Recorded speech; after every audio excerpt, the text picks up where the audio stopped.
Trump turmoil on tariffs. Is separatism a thing? Canada spends like crazy on consultants, and of course, so much on election 2025 as things heat up as we're getting really close to the big day on April 28th. I'm Jim Check with Now Media. With me on the phone, Ian Burns in our nation's capital. Beautiful day here in the Okanagan. Traffic moving greatly. A nice sunny day. How is it looking in Ottawa? It's a bit misty. I would say it's pretty grey, and I think it's about 5 degrees right now, so it's not much of anything really. Well, that's a big change from the other day. 5 degrees is better than minus 13. I tell you, for people that don't know, Ottawa's climate is literally insane. It's like it was invented by somebody that had lost their mind, because that will happen. It will go from like minus 15 to 30 degrees in the space of a couple of days. It's Well, completely bizarre, this city. well, what Ottawa has in common then is Donald Trump and the turmoil and the markets with his tariffs. Because like Yeah. down 1,000, up 2,000, now again this morning down about 1,600 points. Talk about whipsaw effects. Sounds like the Ottawa weather. Up, down, up, Yeah. down, up, down. If you know how to play the game, you could be making so much money. Um, if you don't, you could be losing so much money. It's likely one of the biggest transfers of wealth going on right now with this whipsaw effect. So, again, we talked about it yesterday. If you have stocks you like, these could be some of the biggest opportunities ever as this whipsaw continues in the stock market. So, Donald Trump, this all has to do with this is a tweet that he put out there, or whatever he calls it, a truth social or something like that. Based on the lack of respect that China has shown to world markets, he raises the tariffs on China by 125%, effective immediately. China will realize the days of ripping off the U.S. You know, he goes on and on and on. It's typical stuff, right? And he paused tariffs worldwide. The only two countries that he didn't pause tariffs on, and we have a Dan McTeague tweet here. If we can put up that tweet there from Dan McTeague, former Liberal MP, is on Canada and China. Well, and also Mexico. I don't know why you missed off Mexico There you go. Um, there. there you go. So Dan McTeague is doesn't have great things to say about his party. He has been coming out against his Liberal Party for quite a while now. We've interviewed him in the past as well. He's all in on the Conservatives now. He's quite vociferous, quite a rare specimen in the Canadian political scene. That he doesn't have the world famous Canadian politeness, which often manifests as a kind of timidity, doesn't it? But that's not a problem that Dan McTeague has. He's come out and he's often very upset with older people, the older generations, which it seems, according to the polls, are leaning very strongly towards the Liberals. And he's been raising his voice about that, talking about the betrayal of the youth and all that kind of thing. But he's wrong here. I mean, also Mexico, our good friends, the Mexicans. Don't forget them. But it is, I mean, like we've said many, many times, obviously China, there's a reason that China is behaving the way it is. China's the number two in the world, pretty much. It's the challenger. It's the young lion that wants to take over the pride from the US. So obviously there's a completely different calculus involved for them, and that's why they're doing what they're doing. They have their own reasons for it. And then with Canada, there's an obvious reason why Canada's hit back as well, because America has tried or has claimed that it wants to try and annex this country. So, I mean, obviously you're going to get a reaction when you do that kind of thing. And the rest of the world is kind of just stood there. They're almost like bystanders. We really are the protagonists, aren't we? The Canadians and the Chinese. Those are the two protagonists in this demented delusion that Donald Trump is experiencing. Yeah, and there's some people out there saying that he paused the tariffs on the world because the Japanese started dumping treasury bills, and I guess he has to be careful because the Chinese own about $1 trillion worth of their UST bills as well. That seems to be the received wisdom, doesn't it? Because it was pushing about 5%, I believe. Or did it actually surpass 5%, the 10-year yield? Hmm. Which is what they use. They use that for all kinds of things, don't they? Like mortgages and things like that. That's what happened, if you remember, to Liz Truss when she was chased out of power in Britain, with the lettuce and everything, and how the lettuce outlived her. That was that was because the bond markets went crazy, and there was something to do with the pension system as well in Britain, which is like sort of an There's almost a arcane, weird system that they have in the yeah, UK. But the bond markets went bananas, almost a and full-blown crisis there in the UK over that. yeah. But I mean, I'm always a bit sort of suspicious about received wisdom, and it does seem to be almost universally understood now that it was the bonds that made Trump back down. But I don't know. I mean, I'll wait and see a more thoughtful analysis, I think. A businessman says that we look a little stupid with all these tariffs, counter tariffs, and it actually hurts Canadians. And that is what many other countries say. Well, actually, we've been advertising. Canadian government's been advertising in the states with billboards saying tariffs hurt you, and yet we did counter tariffs. So I guess we want to hurt ourselves as well. Well, it was supposed to be what did they say? Like surgical tariffs, I believe that was, or And that, surgically targeted. I believe that was the language used by both Carney and Trudeau. That in theory can work. I mean, that's economics 101. Like it really can work if you target a product that the Americans bring to the market that is very, very easy to replace. And there are lots of items that sort of meet that description. So it was theoretically possible to do it. But this chap here, Louis Lafleur, who's got an excellent Quebec name, his argument here is that it's not easy to replace what he uses because he uses a special kind of wood to make products. And he's saying that now every time he tries to get that wood, it's like 25% tax on top of that. That is pretty foolish then. It sounds like maybe they hadn't considered the possibility that there would be some items affected here that are not easy to replace. That's the last thing you want to do. and then Canadian travelers keeping their distance from the U.S. That was once our top destination as the tensions grow between the two nations. And we saw that fall, and we've seen that even with our local airlines here, not local, our airline traffic here, that people are making less trips to the U.S. One part of that likely though is the expense, like the Canadian dollar, as well. I'd But say that's playing into it a bit, but I yeah. just even again the classic measure of whether a thing is true or not, whether the hype is true, for me at least, is there any evidence of this in my own experience in my own life? And the answer is yes. I know quite a lot of people who Yeah. aren't going to go to the US. And I was considering going down to Vermont, and it's like, do I really want to go to America? Like I'm not sure I do. So And, that's even me. It's close. It's that close for me. So I do. The and a lot. stats concord with reality here, I think. And a lot of people getting grief at the border too, and that's caused a lot of people to say, I don't really need that extra stress and grief and questioning. And there's been a couple of stories out there that actually, I think one young lady put in jail for a bit. Yeah, I mean the US border agents can be you know, appalling, just just awful people on the best of times. Yeah. So now that there's this added tension and craziness, do you really want to run the risk of encountering some little Hitler in a suit there who will ruin your life and take your phone off you and all the rest of it? Like, no thanks. Separatism, is it a real thing? And CTV did a story on it. And I've read a few pieces on this for sure. And they're saying it's a lot more difficult than you think. And I mean, I've been, again, this is from personal experience. I've been reached out on LinkedIn, and some people have said that a lot of conservatives in Alberta are going to vote Liberal so that the Liberals do win so that they can push for separatism. But it's a lot tougher than most people think. Well, it is with it like this academic. This whole story is an interview with an academic who's talking about things as they are and as they have previously been. There's no real there's no real look at how things might change. Whenever there's a separation occurs or a civil war or anything like that in history, history's your guide here, not the rules that are on the books right now. That's just like I think that's a distraction. It's a waste of time. History is a better guide. And when things like this happen, almost invariably there isn't a majority.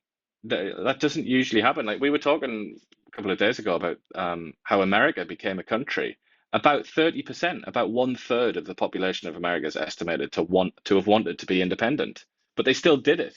It's all about events. It's about the motivation of the people that want it to happen. And I'm sure if events transpired in a certain way, and a group of highly motivated people in Alberta, for example, really push the right buttons, then it could happen. It doesn't matter what the law says, what matters is what people do and what happens in the world. So I wouldn't be so complacent, and I think this professor has maybe been guilty of that. I think there's a very real prospect that it could happen, actually. My answer back to these people on LinkedIn is like, don't give up on Canada. Like you shouldn't be voting to the other way just so you can leave Canada. I think you should try to fight for Canada. It's worth fighting for. Well, their perspective, these people, the ones that are like the hardcore um, secessionists or whatever you want to call them, their perspective is that Alberta's like tried for a very long time now, sort of like 50 or 60 years, and they've dealt with, the previous Trudeau, then this latest Trudeau, and now there's a risk that Carney is going to be just as bad. I mean, that's Danielle Smith actually says he looks worse. So, I mean, from their perspective, it's kind of like we've given this half a century or something like that, and it hasn't got better. So we're off skis. But, we'll have to see whether that's going to resonate as an idea. Somebody just accused us of deleting comments. I can assure you we're not deleting any comments. You would need to talk to YouTube about that. They have filters that run likely that just it just hides itself based on YouTube, not us. So there you go. Holly And Dome's story. good luck talking to YouTube because they Yeah. won't answer anything that you ask them. Hey, we talked about that before. YouTube is like God. You know it's there. You can talk all you want, but never answers back. How's that? Yeah. There you go. Canada loves spending money on consultants. The Holly Dome Blacklock story. Like we spend a ton of money on. The Department of Employment said it tripled spending on consultants in a single year to $311 million because no employee was available. The department has 34,000 employees. There you go. It's just such a good time to be a consultant, really, isn't it? And that sounds like it sounds like these people are like high and mighty and glorious and powerful and all the rest of it, but in many cases, they're just like totally ordinary people that have set themselves up and as consultants. And it's just like, okay. I Yeah. mean, and a lot of the times as well, like McKinsey and these KPMG, Deloitte, all these companies here that are listed down there, a lot of the time, like, I mean, when I graduated from university, and I knew quite a few people who went to work for those companies, they're just kids. Like, they don't know anything. They don't know a thing.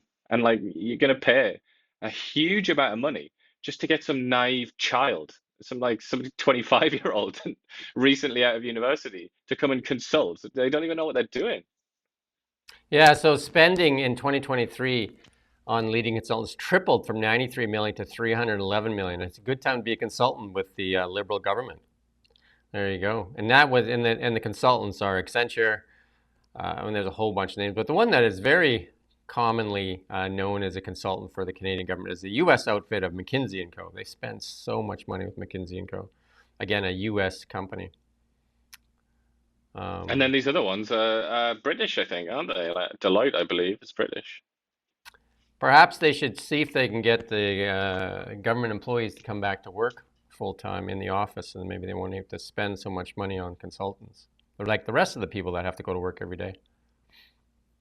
Indeed, or maybe just, hire people that can actually do the job rather than having to get random outsiders to come in and not fix it, It's all that's the other thing as well. It's like you're spending all this money on these outside consultants to come in, and then things do not improve.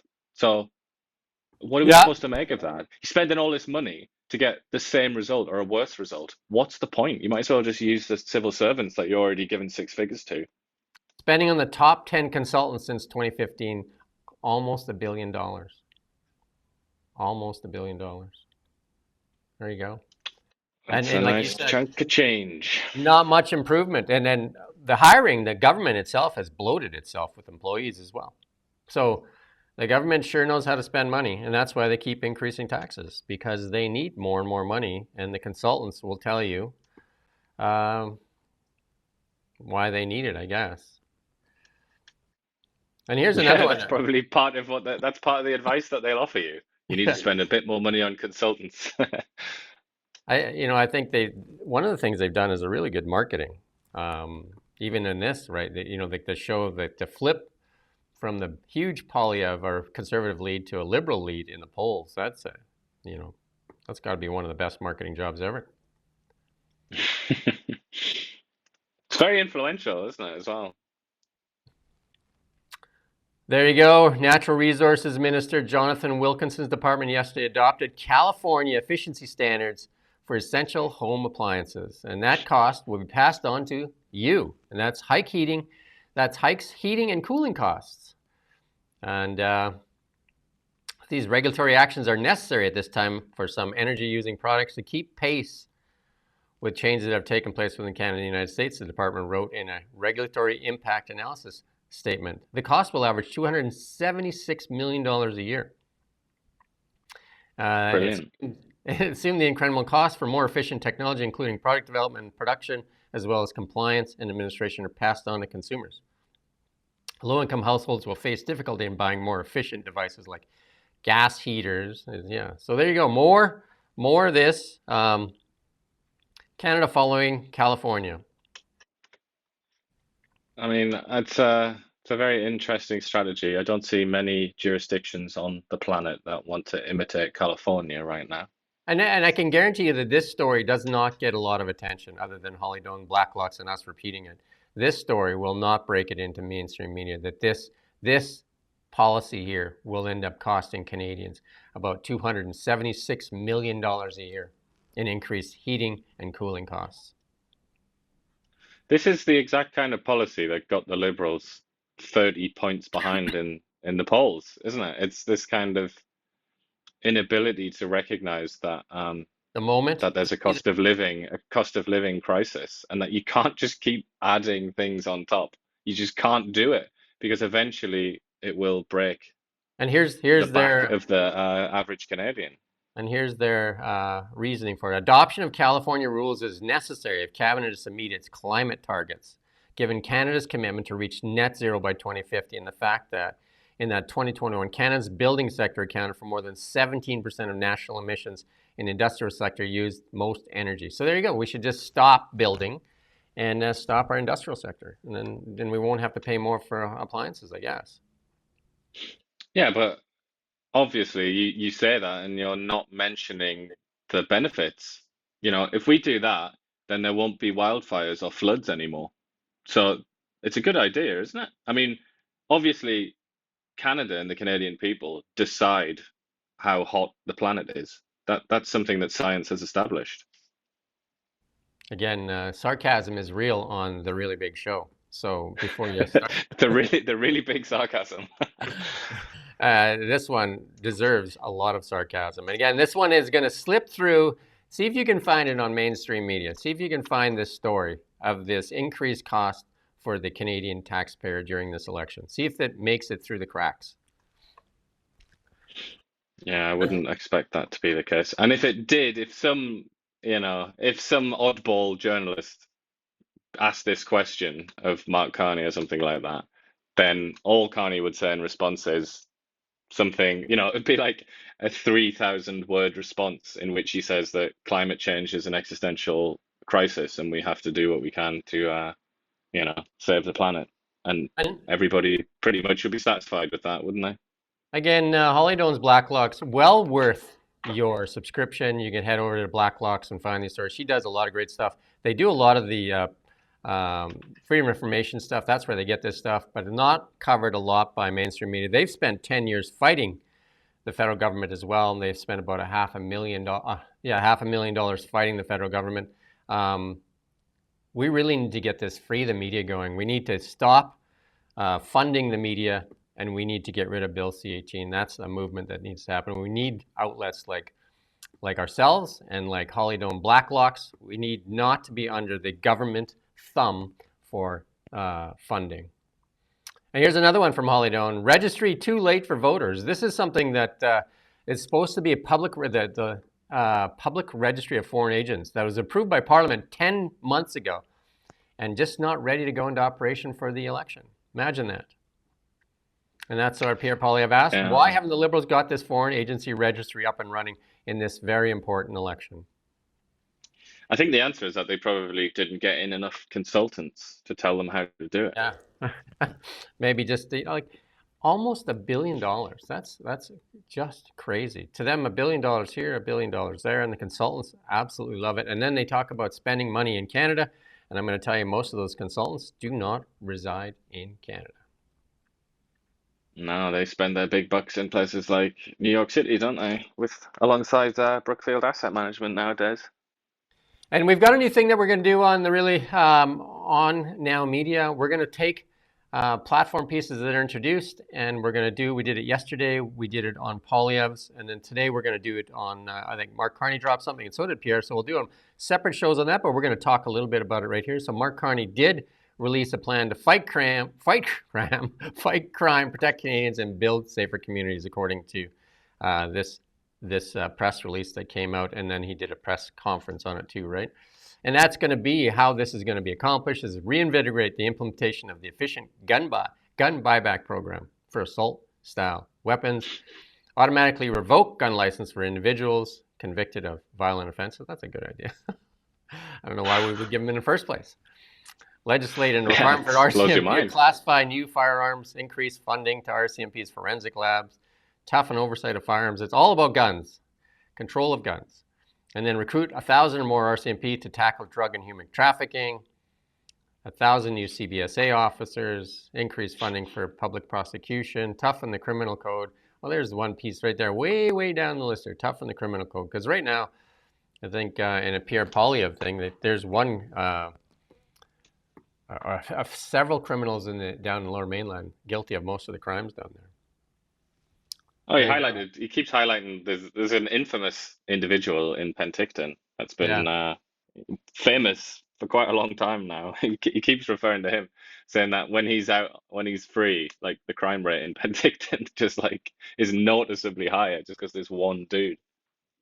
We got a clip here to play. You put this in here. I'm going to play this clip here. Hi, Nujida Melis, Globe and Mail. My colleagues have a story today about a Liberal candidate's relations with China-friendly groups and a meeting that you also held with a pro-Beijing group. So my question is, why did you meet with this pro-Beijing group, Jiangsu Commerce Council of Canada? And is the party okay with the fact that Liberal candidate Peter Yan has been so close with the Chinese consulate and China-friendly groups, given the public inquiry into foreign interference, says that this is a tactic China uses to exert influence? Okay, well, I'm sorry, but you can't believe everything you read in the Globe and Mail. So in your question, and I guess in the article in question, you said I had a meeting with whatever your term was, Beijing group. I've never heard of this group, okay? Never heard of this group. Certainly didn't have a set-up meeting with this group. Full stop. So check your sources before you write things like that, okay? Or your colleagues do. I'm a politician. I go to events where there are hundreds and thousands over the course of a day of different people there.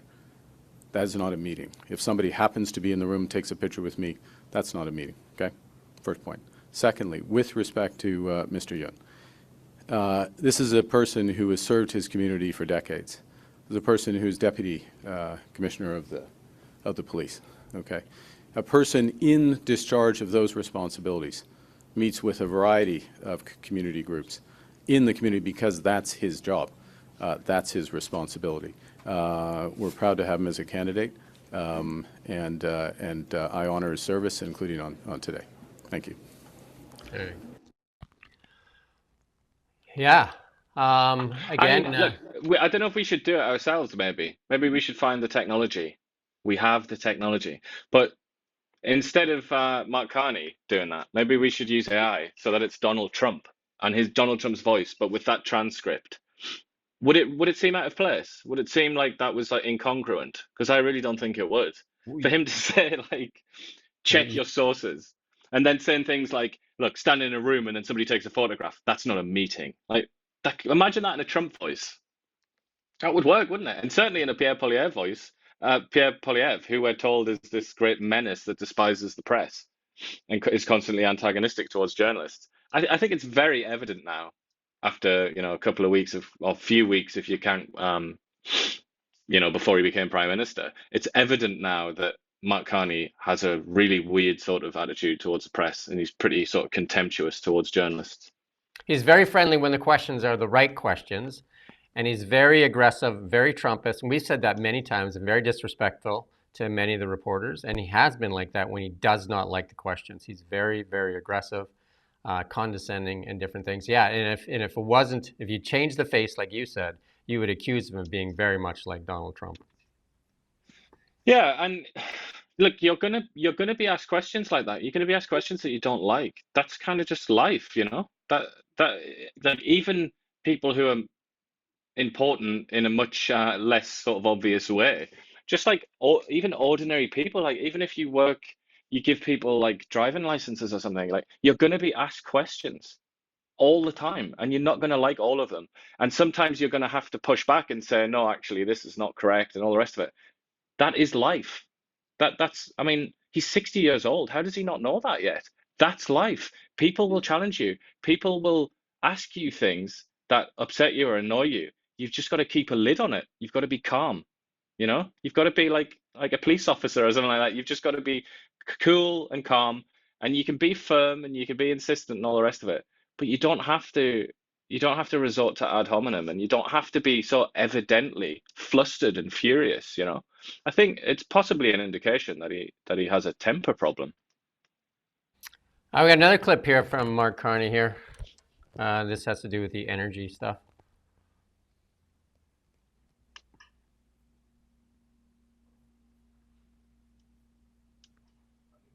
You don't have it? Oh, there you go. We're going to talk about it later in when we can do the platform stuff. So we're going to blow by that one. We've got Pierre Poilievre's platform, though. Poilievre announced this morning that he plans to cut taxes by $100,000 per home. That plan incentivizes municipalities to cut building taxes while taking the sales tax of $100,000 of savings per home. I mean, that's a big deal for getting homes going, right? So that they announced on top of axing the sales tax, which they talked about, axing the sales tax on homes under, I think it was $1.3 million. Now they're actually adding to that. So this is on top of it. He announced that his plans to eliminate the sales tax under 1.3, which will now save home buyers up to $65,000. Combined, the two policies will lower the cost of a new home up to $115,000. And taxes don't really add a lot of value to the home. You take that $115,000, it doesn't get you a new dishwasher, a new this or that. It just gets you taxes. So these things it's a big policy, and we'll go break this down a little bit more in detail. But 30% of the new home costs in Ontario and British Columbia now, taxes and development charges. There you go. I mean, there's an obvious question though, like what is going to happen? What's going to fill that gap in revenue for the various jurisdictions? And this is, it's all well and good talking about tax cuts, but then you open yourself up to the kind of attacks that Poilievre's been getting now from the NDP, if they still matter, I don't know, but certainly from Mark Carney. Just today, Mark Carney was saying, we're the party that's going to give you dental care and childcare and all the rest of it, and listing all these programs.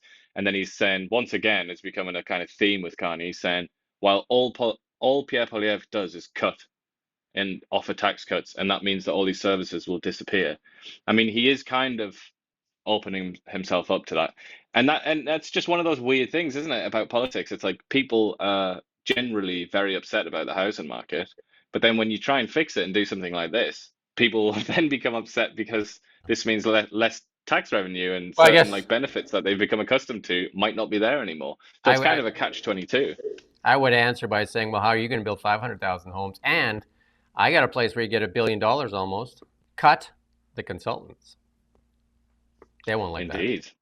that. Well, yeah. But $1 billion is chump change nowadays, isn't it, in terms of government expenditure? So that's they probably say, oh, we couldn't do anything with that. The other thing about economics, and this is a big thing when you talk about cuts, if you use money and incentives and tax cuts to incentivize growth, like $100, if it's put into the community and it's put into the right hands, $100 can turn into $1,000 of economic activity. Same thing if you start building homes and the tradesman starts making money.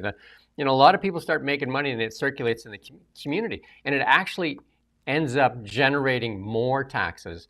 Tax incentives done the right way end up generating more tax revenue at the end of the day because it generates way more economic activity. The right incentives. Giving out tax dollars for people to stay at home and that is just dead money. And it doesn't create more things. You know what I mean? Like giving money to seniors who put it in their savings account or put it in their mattress is dead money. Yeah, well, I mean, the Chinese, a bit different governmental system, but the Chinese have discovered this problem, haven't they? They've been trying to get the Chinese consumer to actually buy stuff for a very long time because they won't do it. That's why it's like, so, the US putting these tariffs on is such a big deal, because China can't survive by itself. That doesn't have that consumption culture. And as a consequence, their economy is kind of hobbled. So it is true, you need it. You need people to spend, and you need that money to kind of like If you want to stoke sort of move through the system. You want to stoke the economy, definitely getting people to spend money and circulate it through the economy is what you need to do. Even like when we talk about Canadian economy, giving money to American firms like McKinsey and Company, the money left the Canadian economy. It does not help the Canadian economy. Those wages are being paid to America. It does not help the local economy. So there's another way to stoke it. If you're going to hire consultants, why aren't they Canadian consultants? We got a clip here to play from Pierre Poilievre on this $100,000 thing. Let's run this clip here. Housing inflation in the G7 under this Liberal government. And the worst of that inflation happened while Mark Carney was Justin Trudeau's economic advisor. Carney worsened the housing crisis in the United Kingdom, where he printed great sums of money and inflated the costs over there. He's been widely blamed by the British media for the housing crisis in that country, even though the Canadian media continues to cover up his disastrous overseas record. There you are, just talking about that was when he did that policy, and we're going to go into this policy in more detail later on this morning here, and then yeah, we're just going to leave that one there, and we'll come back to that. Yeah, we'll leave the energy stuff too, and then we got a clip here from Jagmeet Singh. We don't talk a lot about Jagmeet, and he had this is an interesting clip here. That yeah, you don't need that one. The Jagmeet Singh one there, and the orange signs and that. Play that one, Rommel. We're all gonna jump together. Get ready, everybody. We're gonna show them that we're ready. We're ready to fight. We're ready to win. Here we go. Get ready. Get ready. Get warmed up. Get warmed up. Here we go. Here we go. Let's go. Ready? Are you ready? Are you ready? Are you ready? Here we go. 1, 2, 3.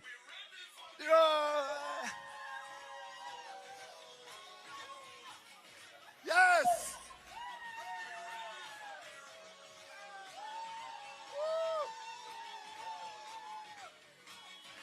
Yes, thank you so much. The floor is actually shaking.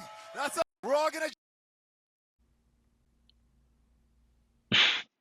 Every day, the NDP create a new record for cringe, don't they? It's so cringe-inducing. Richard, Just on I know he's been attacked here because of there's a disabled woman there, and it's been deemed insensitive. I mean, I don't know about that. I think that's probably a load of tripe myself. But just in general, the cringe is just off the charts, isn't it? he's channeling Richard Simmons right there, and I'm not sure what he's like. I mean, Jagmeet has made a laughing stock out of the NDP party, and maybe it's intentional. Some people are saying because it's folding into the Liberal Party. Did he get? I mean, some people are accusing. Did he get paid out to sell out his party to the Liberals so that they could win this election? It's like seriously, this is beyond ridiculous. Like this is not policy. This is just one of our commenters like, I can't stop laughing. Yeah, because it's beyond ridiculous. Like, I'm not sure what he's trying to do there. Like, I mean, basically take his party to like the green status or less, right? You know what I mean? Yeah, I mean, you'd think that they actually are in a fight for their lives, aren't they? For the very like existence of the party. It sure doesn't look like it, does it? Yeah, but I was going to say it, but it doesn't look like it. He's still coming out with the same old tedious nonsense about somehow it's a conspiracy of billionaires, and it's, this kind of like reheated Marxism from the 90s, from a 90s university campus or something. It's just like nobody's buying that. Nobody is Jack, buying what you're selling. imagine Jack Layton if he could see all the hard work that he put into the NDP party, building that party to almost challenge for, like the leadership of Canada to this. Yeah.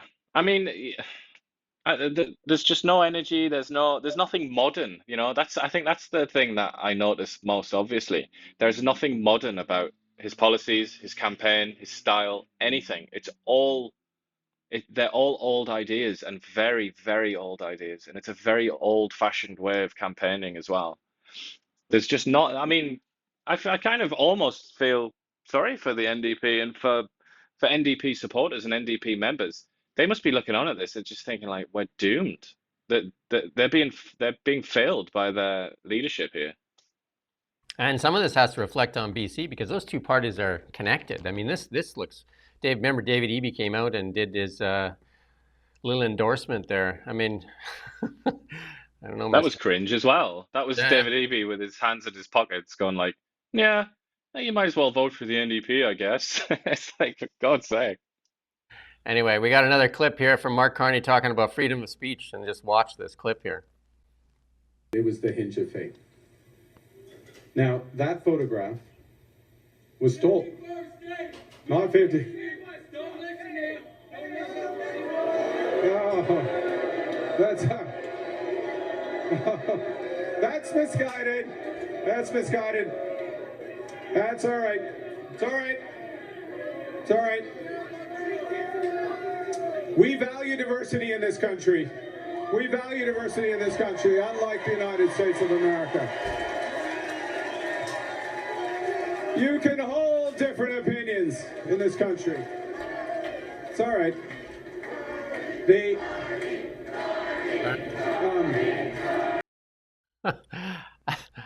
Again, another one where actions speak louder than words. Notice the RCMP grabbed the guy and maul him and haul him out. Well, the Mark Carney says that he values his freedom of speech. I think the most interesting part there, the most important part, is that he said, unlike the United States. He said you can have different opinions here, unlike the United States. I mean, I don't want to speak about it for too long because I'll become an enraged goblin and it won't be useful at all to listen to me. But consult the US Constitution, have a look at something called the First Amendment, and then compare and contrast with Canada. Tell me which country is freer in terms of the opinions that you can hold. I mean, anybody who's honest and has an IQ above about 65 will tell you that it's quite obvious that the United States is vastly freer than Canada in terms of freedom of expression. It's just obvious. It's the most obvious thing in the world. Yeah, and I would say if Mark Carney was Donald Trump, like treated like the reporters treat Donald Trump in the U.S., he would not survive with the stuff that's in his background. There's no way that he would make it through a Caitlin Collins and stuff like that. Like, there's just no way. And they still take the questions from Caitlin Collins, and she does the work for CNN there, but definitely not getting the rigorous checking of Mark Carney that Trump gets in the United States, even though he acts the same way to the media. And then this freedom of speech, talking about freedom of speech, you're bang on there with the freedom of speech in the U.S. compared to Canada here. And what they're trying to introduce, I think it's Bill C-63. Well, also on this the announcement today about guns, we didn't even get to that bit, did we? There's a second part there where he started to talk about Islamophobia, anti-Semitism, and other sort of nastiness on the internet, and how he wants to crack down on that, So I mean, that obviously you can look at that and say, well, what's your problem? Why would that be a bad thing? Obviously, in that simplistic description, it doesn't really sound like a bad thing, does it? But in practice, it will end up being something like it is in my land of birth, where just the other day, the Times newspaper released a report, and they found that 12,000 people had been arrested per year in Britain. In 1 year, 12,000 people. So that's like 30 arrests per day because of social media posts. 12. Do you want to live in a country where 12,000 people are arrested every year, put in prison because of things that they write on the internet, on Twitter or Facebook? Because to be completely honest, I don't want to live in a country like that. Yeah, and I think one of the people had a comment here and said that too much free speech gets you bad things. But so who gets to decide what is free speech and what isn't free speech? That therein lies the danger, right? So you're going to allow the government, just like they do with the media here, which media gets funded and which media doesn't get funded, and then you choke off the other ones. Free the media. Free the media from Bill C-18. Free the media from government funding. If you want a free and independent media, you have to take away that where one party funds the media and the other one won't. And so where do you think the media is going to slant? And then you have the government, the Liberal government, deciding who is media and who is not media. What business does the government have deciding who is media and who is not media? Absolutely. And do you want to then go one step further and allow a government and a political party and a set of like bureaucrats and mediocre MPs to decide what is and is not offensive? Do you want to get there? Do you want to enter hell, basically? Do you Because want there it is. There's the path. It will take you straight to hell. Do you want McKinsey and Company deciding who is media and who is not media? Yeah, well, I'm sure the consultants will come in. Yeah, we'll get some American consultants to come in. They'll cross the border, lose their own freedom of speech when they do so, and then tell the Liberal Party what to criminalize, what speech to criminalize, and they'll get a few $100 million for the privilege. We've been trying to get this question to the Liberal Party. Will they drop Bill C-18? Canada, again, the only nation in the G7 that does not allow us, any media outlet, including CBC and CTV, to put their news on social media. While the Liberal Party recognizes that's where most Canadians get their news on social media, and they're even spending millions of dollars now on that platform to get their news on there, because they, with Bill C-18, have banned media outlets from doing it. The only nation in the G7. That's a claim to fame. And when we had wildfires here in our community was put at risk because they couldn't get the information that they needed because of Bill C-18. And no, the Liberal government will not talk about it. Pierre Poilievre says he will repeal Bill C-18. The only thing that the Liberals have said is that they will increase the funding for the CBC. Free the media. I would also add there just quickly there about the wildfires. Like it was even creepier and weirder and worse than what you said, because what they would say, and David Eby even said this, and other people, other sort of like people that should know better, they were saying, oh, well, the BC Wildfire Service, they can still post official information on Facebook. And, the city of Kelowna or whatever, and the fire departments, they can all still post it. So it's even worse because it's like, you don't need the press. You don't need any kind of independent verification of the statements that are released by official bodies. You don't need that. It's fine, because the city of Kelowna or BC Wildfire Service, they've just said, oh no, that there's no fire there, while we are sat there in an office in Kelowna looking at a fire, but we can't post that on Facebook. Instead, you just have to rely on the BC Wildfire Service, who are based in Kamloops or somewhere like that, telling you that there isn't a fire there. Yeah. Or maybe when all the media is choked off, when there's nobody left except the CBC, then maybe they'll get rid of Bill C-18. Yeah, perhaps. Well, let's wait and see. Unless they just give CBC another few billion. There you go. Looks like the Tories are racking up union endorsements. It used to be the other way around. The NDP and the Liberals used to get that, but Pierre Poilievre has racked up 14 trade unions and professional associations, including many police associations, racking up support for Pierre Poilievre's plans. It used to be the other way around. So many things have flipped, eh? It's a realignment. Definitely. And it's the same in the US. Just look at all the unions that have attached themselves to Donald Trump. I mean, anybody that's got a long enough memory or has read history and looked at like the Reagan era, for example, and before that, Richard Nixon, for example, these Republicans, they were not beloved of the unions, put it that way. But that it's completely switched now. And the right-wing party, so to speak, is now much more likely to appeal to working class people, basically. That's just the way it's happened. There's been a flip. Do you know that most people that in their homes, they have to decide what they're spending their money on, right? You know, if you have so much money, you decide whether you're spending it on food or your mortgage or your car or your rent or different things. You have to decide where you spend your money. And wouldn't the money be better spent instead of consultants, $1 billion on consultants, a couple $1 billion on paid media, be better spent on furthering social programs and all those things? Take that $3 billion and spend it on things that are actually building homes, reducing red tape, than spending it on consultants and government-funded media. Well, I mean, especially when we're going through an era of like very tight finances, really ugly looking balance sheets. Just in BC, like look at the state of the balance sheet in British Columbia. Like the deficit and it's just unbelievable, and to the extent that ratings agencies now downgrade BC's debt. So in a situation like that, I know that's just BC we're talking about. I mean, it's beyond BC.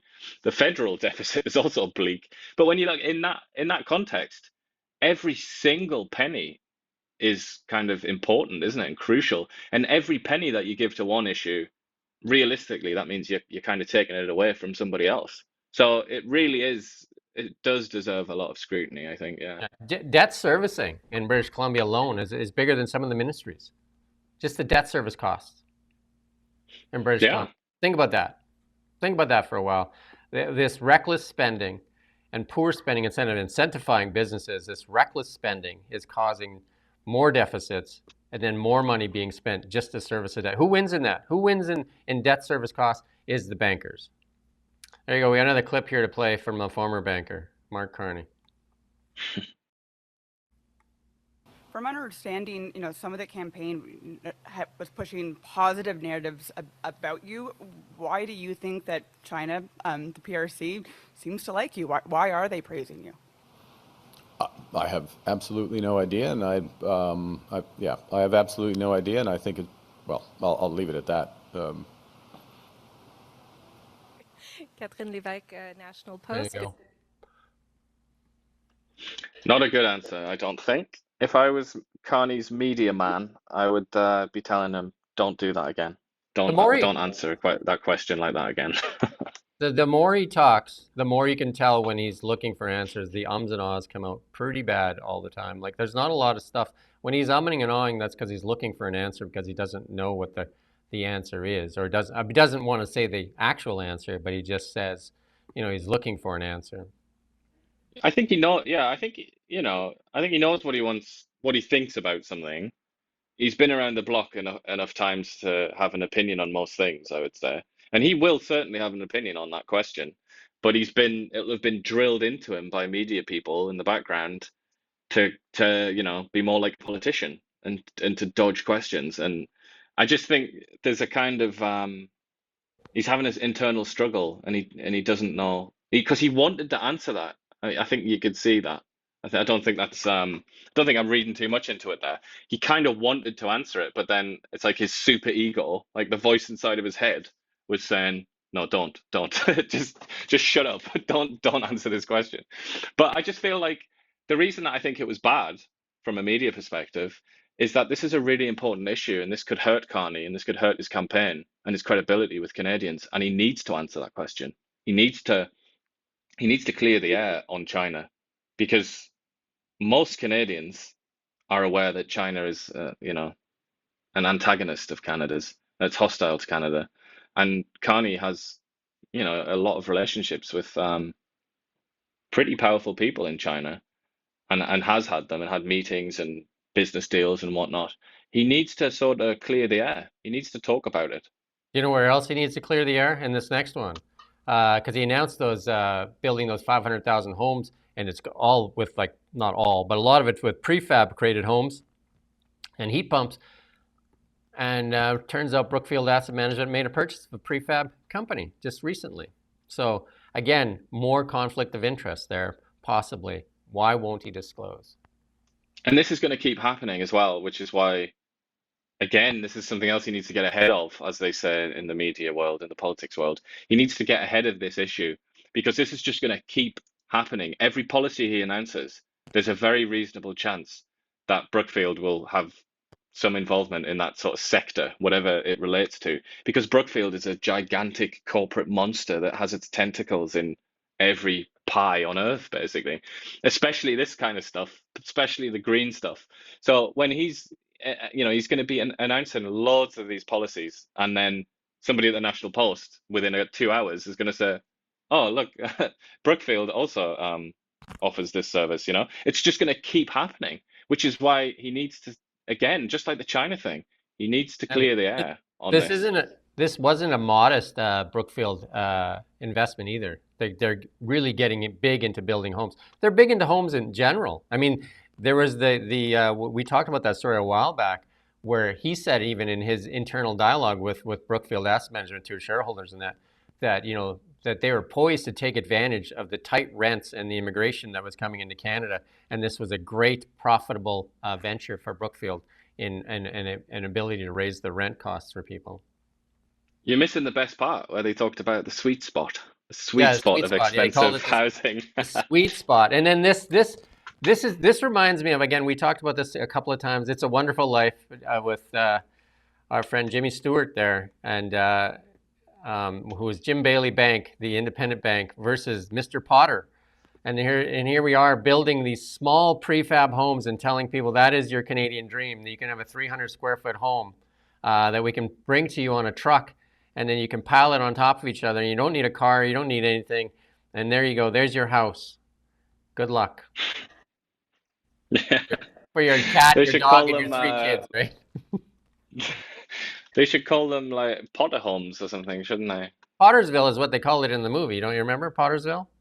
Yeah, that's why I'm saying they should do it. They should think of a way to do it. Because when it was what was it, Herbert Hoover, he was there was a nickname for Holmes, and it kind of was very bad for his political reputation. I can't remember what it is now. Hooverville or something, wasn't it? Oh, yeah. Actually, I think that was it, because it Yeah. was like shanty towns. Yeah. Maybe they should be a Carneyville. So if you haven't watched It's a Wonderful Life, go ahead and watch it and see if you can find any similarities, and then you can report back to us in the comments. Again, we try to help you learn in this show. We got a bit to get through here. And then Brian Lilly, obviously a very outspoken critic of Mark Carney, says you can't claim to be elbows up when your company HQ moves to New York, your investments are in Bermuda, your taxes are filed in all parts of the world. And this has come up too. They're trying to ask him, when's the last time you paid taxes in Canada? And he won't answer that question either. Yeah, that's an interesting one, isn't it? I mean, there's more to add to that list. Like, for example, his having 2 different nationalities other than Canada as well. That's another kind of peculiar thing to have in a prime minister. Some of this is so surreal, right? Like, like even we're using Mike Myers and talking about two Canadians that haven't lived in Canada for a while, all of a sudden wrapping the flag around themselves. And here's one that's dodged, the company he ran, dodged over $5 billion in taxes. It has this weird looking office in Bermuda. They didn't even spend enough money for a decent office. That's how much they care about even Bermuda, right? They didn't even put any money there. Well, all we have to do, for me anyway, the most kind of illuminating thing to do, to use Mark Carney's favorite word, is to compare the scrutiny of Mark Carney with the scrutiny of Andrew Scheer. All Andrew Scheer had was a US passport. That was it. He had a passport for America that he got through his dad or something like that, and he hadn't been completely transparent about it. And that was kind of my recollection of that campaign. That was just about like the biggest red mark against his name, wasn't it? It was that he had a US passport. But then Mark Carney is like on another level completely, but there doesn't appear to be any scrutiny of him. Maybe he's gone so far past that level that he's in a different stratosphere. Yeah. Well, I do think there's some truth to that. Like, if it's just a little transgression in an otherwise clean record, that can damn you a lot more than like many massive transgressions in a very dirty record. You don't even know which bone to grab onto. Well, let's shift gears. And that's what happens with Trump. Let's shift gears here a bit to BC. Adrian Dix, who used to be the health minister here in Canada, in British Columbia, and we had some of the most stringent COVID lockdowns, not to beat Ontario, though. Ontario was definitely the leader in that. But we had the longest running COVID lockdowns. Now he is our environment minister. Or energy minister. Sorry, energy minister. He's all in on He's Energy all in on all minister, sorts, isn't he? same thing as environment minister. Yeah, because now he wants to invest $100 million over 2 years in rebate programs for heat pumps in more homes here. So there you go.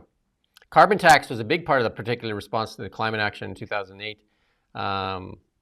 So now they're going to spend $100 million. I don't even know where we get the $100 million. Like, we have no money. And the funny thing is, this is just my own personal experience. The funny thing is, when I moved here to Kelowna, my air conditioner wasn't working in the house we bought. And I was convinced to buy a heat pump, and I did buy a heat pump. And because the heat pump runs your air conditioning and supposedly works for your heat as well. But the heat pump only lasted like 5 years. It never would run in the wintertime. And then when I replaced it, maybe it was 7 years. Then when I replaced it, and I was going to replace it with a heat pump because I thought that's what you should do, the HVAC company said to me, don't put a heat pump in. They said that they just don't work in Kelowna because they don't run in the winter. And then every summer when I went to fire it up, it would like, I'd have to flip the breaker like 4 times to free it. And he said, what it is seizes because it doesn't run, so that whatever the piston in there or whatever seizes, and he tried to boost it by giving it an extra shot of electricity, and it just wouldn't go. So there you go. So I don't have a heat pump anymore because I was recommended not to purchase one. So I now have an air conditioner and a new gas furnace.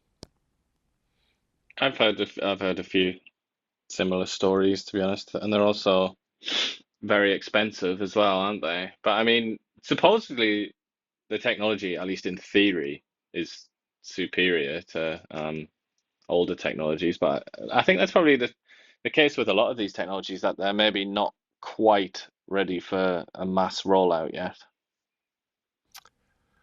Yeah, a man who drove a bus into Quebec daycare may have been trying to kill his past, the trial was told. That's one that you put in here, and it's in our 5 things on Kelowna Now. We do the 5 things you need to know every morning too. That's on Kelowna Now, a very popular segment on our site.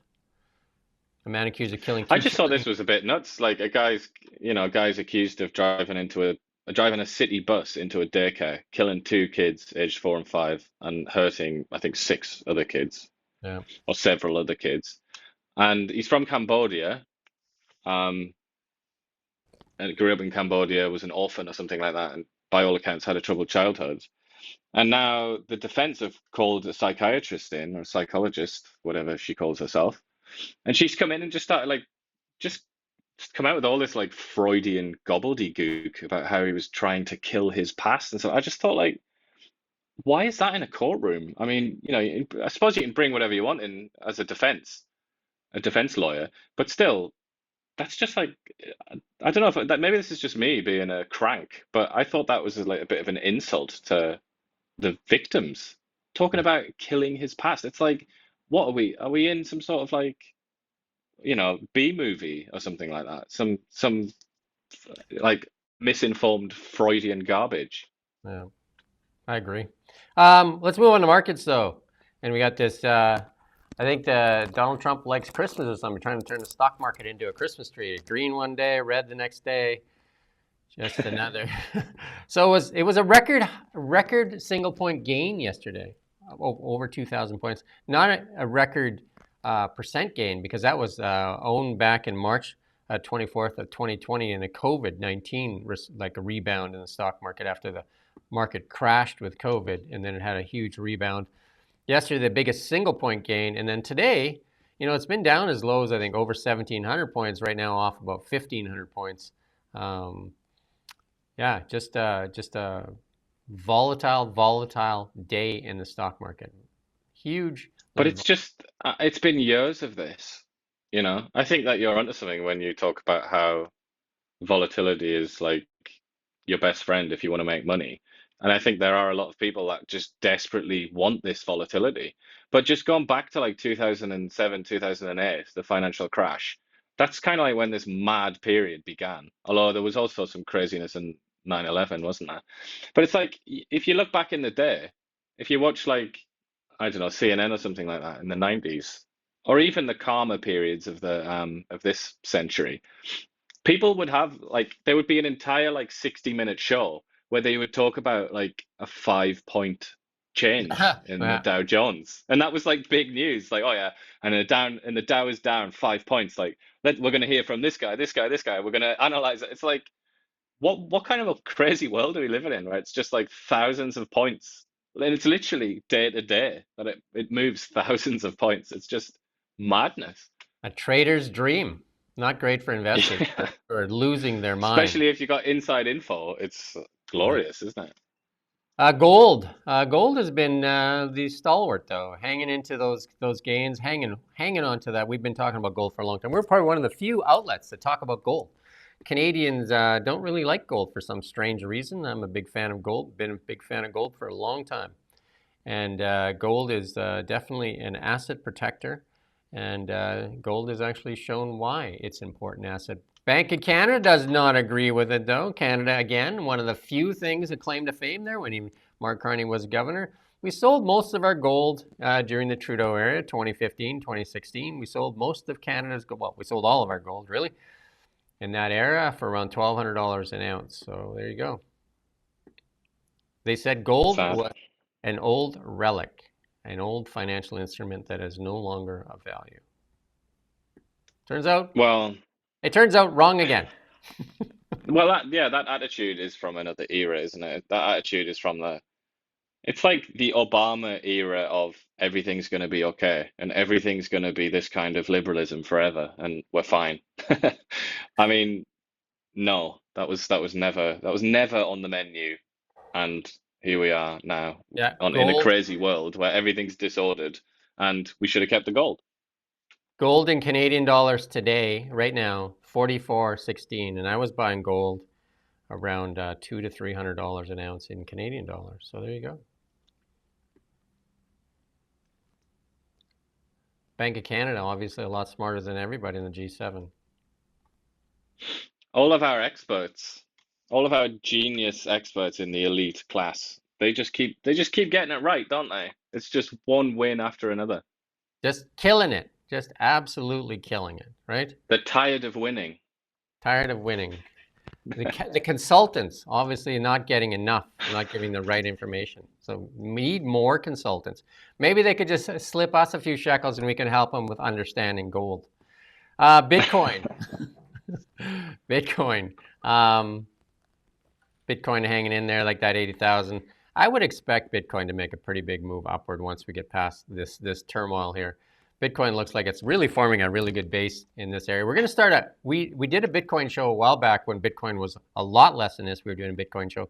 And can't remember that Justin Trudeau made fun of Pierre Poilievre on Bitcoin as well and saying if you put your money in Bitcoin, I think it was around 30,000 an ounce at the time, that you would lose all your money in Bitcoin. Turns out, again, Bitcoin doing better than Trudeau's predictions.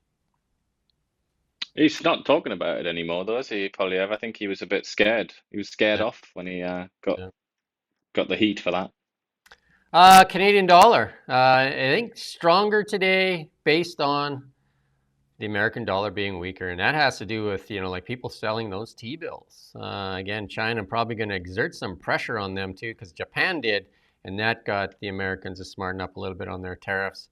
And the biggest holder of T-bills would be the Americans. It's not the Canadian dollar gaining strength in this moment.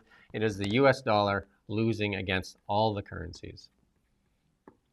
Which is kind of what they want as well, isn't it? The Trump people, they do want the dollar to come down a bit to make it easier to export. There's many people that make the argument that Canada's dollar is artificially suppressed and has been for some time because we are an export nation, and usually export nations try to suppress their dollar because they get cheap labor, and they get to most commodities and products are priced in U.S. dollars, so it's a win.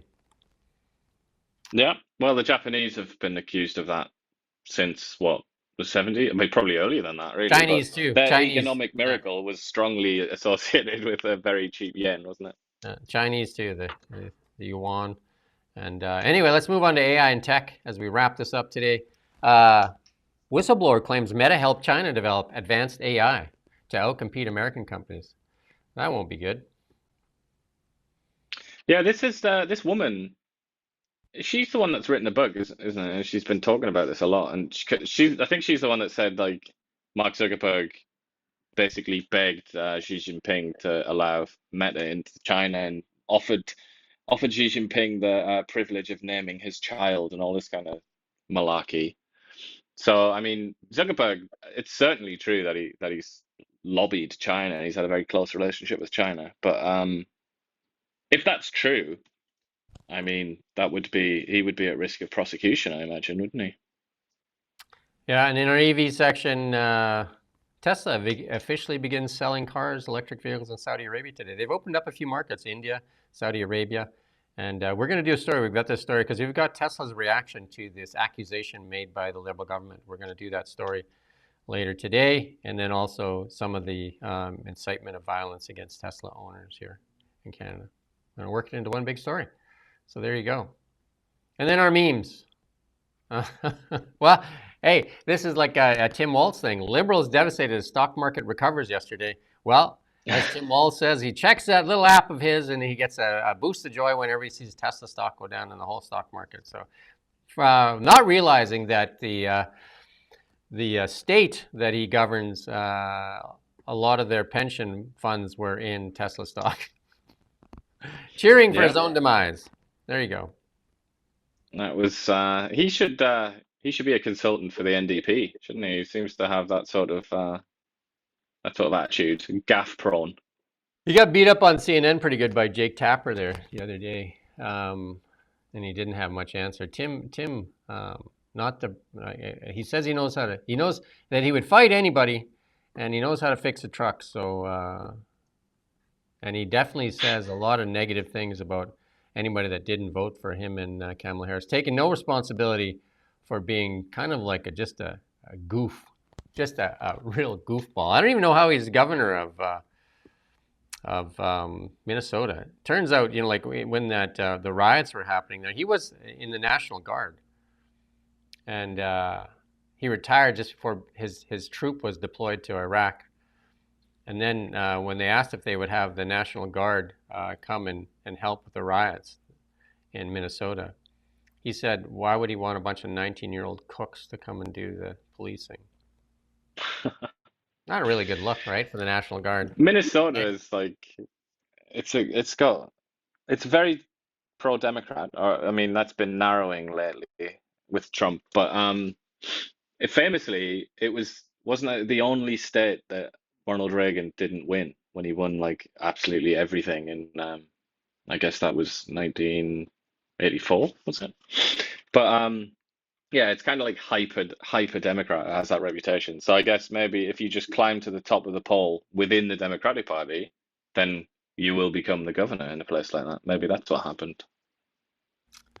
There you go. Anything else you want to add? We're going to come back. We're going to do these platform stuff, and we're going to do some really cool stuff with these platforms because, we're going to try and help people make decisions based on what they think is most important. Because right now, the only time that really the governments want to hear from you is when they need your vote. So, because, like once they put you in those 300 square foot boxes with no cars and anything, they're just going to talk to you every 4 years. Or maybe they even figure out how they could have elections, not, like waste money and time on elections and only have elections every 100 years, kind of like China. Or maybe they could get some consultants in from McKinsey to conduct a survey, and then the result of that survey will decide who's in power. That sounds pretty sensible, doesn't it? I would say so. Like more consultants makes a lot of sense for them. Get it? Sense for them. many cents for them. More consultants makes a lot of sense for the consultants. Not so much Indeed. for the Canadian taxpayer. I think it's Glenn here that said here in the comments that when he puts his paycheck in his pocket, it just falls through the other side. There's a big hole in his pocket. And but think of all those wonderful services that you get in return. I mean, over the last 10 or 20 years, are you telling me that services haven't improved dramatically? Everything's better, isn't it? That's what I keep hearing people say. Never been so good. Record food bank lineups in your great province of Ontario there. You were told to put your keys at the front door, so when they broke into your house, that they wouldn't go through the rest of your house. They would just grab the keys right there at your front door. Why not just leave it running out in there so it's nice and warm for when they steal it? Yeah. Well, you wouldn't want to run the risk of hurting right, 'cause a you're gonna get criminal. but also if you left it running, you would get a ticket for leaving your vehicle running for over a minute. Right? Exactly. You wouldn't want to risk that. You wouldn't want to risk destroying the Your environment. your vehicle would be stolen, and you would have a few tickets there waiting for you. They would still probably make you pay those tickets because. I guess the question is, what if a thief steals your vehicle and leaves it running? Do you get the ticket still, or who gets the ticket? I think that it would only be right if the owner received a ticket in that situation. I mean, You know what? You know what I think we're that's gonna have to fair, do. isn't it? I think we'll have to ask the consultants to kind of get through that one because it's going to be way too complex for us to even figure that one out. Yeah, let's get a team of 23-year-olds and their first job working for McKinsey to spend a few years figuring that out. If you want to help us here at Now Media, help us repeat the message out there. Free the media. Get rid of Bill C-18 and stop funding media. Let media survive on its own, but it has to be a level playing field for everybody. Like they fund our competition. They literally fund our competition while we don't get the funding. And they've taken away our audience that we earned over 10 years servicing this community of 200,000. They took that away from us without any consultation with us. No consultation, right? No, nothing. Like, I mean, if you look at all these other, for the automakers and all this stuff, they're going to do all these make sure that they stay whole. Nothing for us. Like our revenues are in half, our traffic in half, and yeah, there you go. Free the media. We should create a flag, shouldn't we, or T-shirts or something? Free the media. I mean, that's important. We wouldn't have had this Liberal government for 10 years. And maybe it would have been a better Liberal government if the media actually was working and doing their job of holding power accountable. Because that's the real job of media. Not holding one party accountable, holding power accountable. And the people in power need to be held most accountable because they're the ones that get to make the decisions, right? Because people say, oh, well, you're not doing anything for the Conservatives. Just like, well, they're not in power, are they? They're not the ones making decisions. Indeed. There you go. That's our show for today. We'll be back later today with some platform review, and I'm supposed to have an interview with a Liberal candidate here today at 10:30, so we'll see if that happens. With that said, we'll see you tomorrow morning at 9 a.m. Help us spread the message. Free the media. Cheers. We don't just report the news. We live here too. We're your neighbors, bringing you stories that matter to all of us. No government funding, no outside influence. Kelowna Now, local, independent. News you can trust.